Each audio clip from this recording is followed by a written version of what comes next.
السلام علیکم ناظرین، سلامتی ہو آپ پر جہاں بھی آپ ہوں۔ کیلنڈر پر آج تاریخ ہے 17 صفر المظفر، انگریزی تاریخ 15 ستمبر ہے۔ اپنے میزبان راہی حجازی سے عالمی خبریں سنیے۔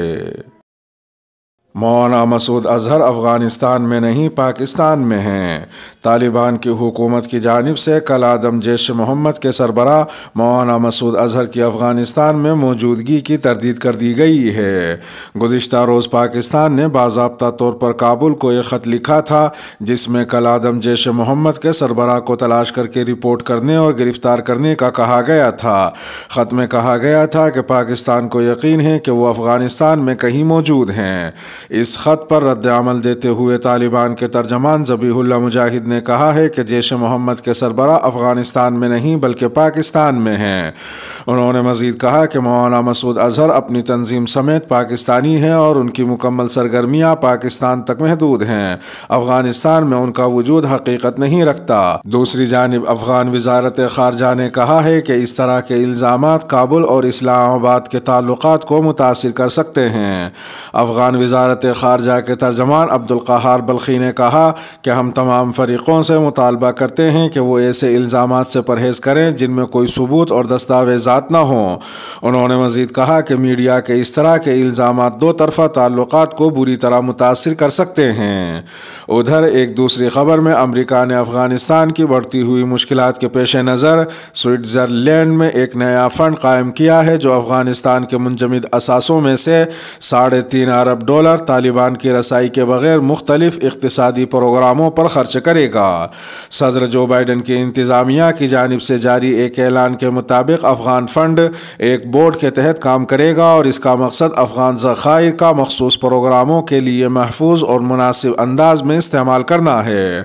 وائس آف امریکہ کی ایک رپورٹ کے مطابق افغان فنڈ میں سے رقوم کو بجلی کی درآمدات، بین الاقوامی مالیاتی اداروں کو قرضوں کی ادائیگی اور افغانستان کو ترقیاتی امداد کے اہل رہنے کو یقینی بنانے جیسے خرچوں کے لیے مختص کیا جا سکتا ہے۔ خبر رساں ادارے ایسوسی ایٹڈ پریس کے مطابق سوئس حکام اور افغان اقتصادیات کے ماہرین اس فنڈ کے استعمال کی نگرانی کریں گے، لیکن طالبان حکومت نئے افغان فنڈ کا حصہ نہیں بنے گی۔ اسلامی تاریخ میں مسلم بھائی چارے کے واقعے، مواخات کی پینٹنگز عوامی توجہ کا مرکز بن گئی۔ اسلامی تاریخ کے آغاز اور پیغمبر اسلام صلی اللہ تعالی علیہ وسلم کے دور میں ہجرت مدینہ کے موقع پر مسلمان مہاجرین اور انصار کے درمیان جو تاریخی اور بے مثال بھائی چارہ دیکھا گیا تھا، اس کی تفصیل کتابوں میں ملتی ہے، مگر سعودی عرب کی ایک خاتون آرٹسٹ نے مہاجرین اور انصار کے اس تاریخی بھائی چارے مواخات کو آرٹ ورک میں پیش کر کے منفرد کارنامہ انجام دیا ہے۔ انہوں نے کئی حصوں پر مشتمل ان پینٹنگز میں مواخات کو پیش کرنے کی کوشش کی ہے۔ زہرا الغامدی جو جدہ یونیورسٹی میں ایک ماہر تعلیم ہیں، وہ بصری فنون اور ڈیزائن میں مہارت رکھتی ہیں۔ انہوں نے 2700 میٹر کپڑوں اور مقداروں پر مشتمل ڈیزائن کی گرہ بندی اور بنائی کے ذریعے سماجی پیغام دینے کا بیڑا اٹھایا۔ آرٹ کے ان فن پاروں میں اس وقت کے موسمی حالات، پانی اور کیچڑ کے درمیان انصار اور مہاجرین کے درمیان بھائی چارے، محبت اور ہم آہنگی کو منفرد انداز میں بیان کیا گیا ہے۔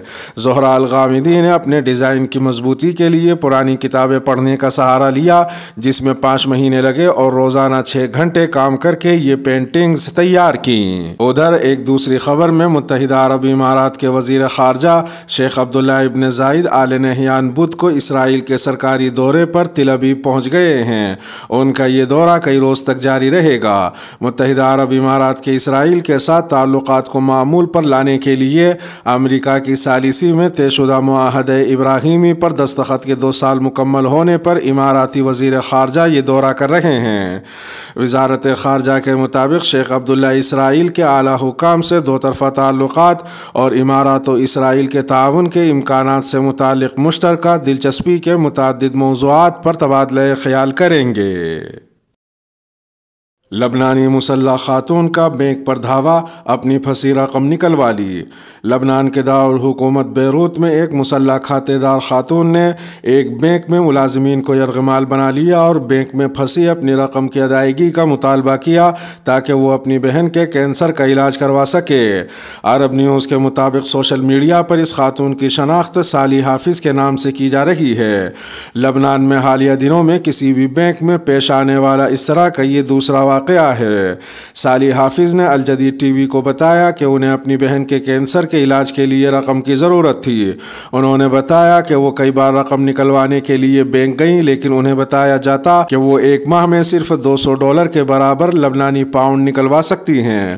حافظ سالی نے بتایا کہ ان کے پاس کھلونا بندوق تھی جو ان کے بھانجے کی ہے۔ انہوں نے کہا کہ میں اس نقطے پر پہنچ چکی تھی جہاں میرے پاس اب کوئی اور راستہ نہیں بچا تھا۔ سالی حافظ نے بتایا کہ ان کے بینک میں $20,000 پھنسے ہوئے تھے۔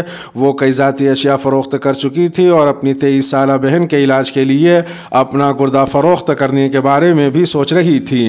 بینک میں موجود ایک صارف نے ایسوسی ایٹڈ پریس کو بتایا کہ سالی حافظ نے اندر گیسولین پھیلائی اور آگ لگانے کی دھمکی دیتے ہوئے لائٹر نکال لیا۔ اس کے بعد مسلح خاتون نے رقم نہ ملنے پر مینیجر کو گولی مارنے کی دھمکی دی تھی۔ خیال رہے کہ لبنان میں بینکوں میں نقد رقوم کی کمی کے باعث سن 2019 سے غیر ملکی کرنسی نکلوانے پر پابندی عائد ہے، جس کی وجہ سے بہت سے لوگوں کی رقوم بینکوں میں پھنسی ہوئی ہے۔ شنگھائی تعاون تنظیم اجلاس کا آج سے آغاز، نظر مودی اور شہباز پر۔ شنگھائی تعاون تنظیم کا 22واں سربراہی اجلاس آج سمرقند میں شروع ہو رہا ہے۔ اجلاس میں اس مرتبہ تمام نظریں پھر پاکستانی وزیر اعظم اور انڈین وزیر اعظم کی ملاقات پر ہوں گی۔ اس اجلاس میں عالمی اور بالخصوص خطے کو درپیش تمام مسائل پر بات چیت کی جائے گی۔ ایجنڈے میں موسمیاتی تبدیلی کو بھی شامل کیا گیا ہے۔ قابل ذکر ہے کہ انڈین وزیر اعظم نریندر مودی بھی شنگھائی تعاون تنظیم کے سربراہی اجلاس میں شرکت کریں گے، لیکن ان کے ساتھ ابھی پاکستانی وزیر اعظم کی کوئی ملاقاتیں نہیں ہیں۔ پاک بھارت وزرائے اعظم کا آمنا سامنا کہاں ہوگا؟ اجلاس میں پاکستانی وزیر اعظم کا بھارتی وزیر اعظم نریندر مودی کے ساتھ بھی آمنا سامنا ہوگا۔ انڈیپینڈنٹ اردو کو میسر معلومات کے مطابق سمرقند پہنچنے کے بعد تمام ممالک کے سربراہان یادگاری پودا لگانے کی تقریب میں اکٹھا ہوں گے۔ شہباز شریف اور نریندر مودی پودا لگانے کے وقت ایک ہی جگہ موجود ہوں گے۔ اجلاس کے دوسرے روز یعنی جمعے کو صدر ازبکستان شوکت مرزایوف کا استقبالیہ ہوگا۔ شہباز شریف اور نریندر مودی اس استقبالیے میں بھی اکٹھے ہوں گے۔ اس کے علاوہ سربراہی کانفرنس میں جمعے کو پاک بھارت وزرائے اعظم ایک ہی میز پر موجود ہوں گے۔ واضح ہے کہ ماضی میں سن 2017 میں قزاقستان میں اس وقت پاکستان کے وزیر اعظم نواز شریف نے شرکت کی تھی تو زہرانے میں بھارتی وزیر اعظم نریندر مودی سے الیک سلیک ہوئی اور ہاتھ بھی ملائے تھے۔ اس اجلاس میں توجہ اس پر بھی ہوگی کہ کیا شہباز شریف صدر ولادیمیر پوتین کے ساتھ قریبی تعلق پیدا کرنے کی کوشش کریں گے۔ پاکستان بھی دیگر کئی ممالک کی طرح روس سے سستا تیل خریدنے کا خواہاں ہے۔ مبصرین کا کہنا ہے کہ دیکھنا یہ ہے کہ آیا اس بابت کوئی پیش رفت ہوگی یا نہیں۔ جنوبی ترکیہ کے جنگلات میں آگ بھڑک اٹھی، امدادی سرگرمیاں جاری۔ ترکیہ کے جنوب مشرق میں جنگلات میں لگنے والی آگ پر قابو پانے کے لیے فائر فائٹرز اور دیگر اہلکار مسلسل امدادی کاموں میں مصروف ہیں۔ صوبہ موغلا کے ضلع اولا میں لگنے والی آگ کی وجہ تاحال معلوم نہیں ہو سکی ہے، تاہم فائر بریگیڈ کا عملہ آگ بجھانے میں مصروف ہے۔ موغلا کے گورنر اورہان تاولی کا کہنا ہے کہ آگ ہوا کی وجہ سے پھیل رہی ہے، جس پر قابو پانے کی کوششیں جاری ہیں۔ انہوں نے مزید کہا کہ دن کی روشنی میں ہیلی کاپٹر بھی امداد کو پہنچ جائیں گے۔ امید ہے موسم بہتر ہونے پر ٹیمیں آگ پر قابو پا لیں گی۔ ادھر ایک دوسری خبر میں ترک صدر رجب طیب اردوغان نے آرمینیا کو آذربائیجان کے ساتھ متنازع علاقے نگورنو کاراباخ پر 2020 کی جنگ کے بعد ہونے والی حالیہ مہلک ترین جھڑپوں کا ذمہ دار قرار دیا ہے۔ صدر اردوغان نے ایک عوامی ریلی میں گفتگو کرتے ہوئے کہا کہ ہمارے لیے یہ صورتحال بالکل ناقابل ناقابل قبول ہے اور یہ آرمینیا کی جانب سے آذربائیجان کی فتح کے ساتھ جنگ ختم ہونے کے بعد طے شدہ معاہدے کی خلاف ورزیوں کا نتیجہ ہے۔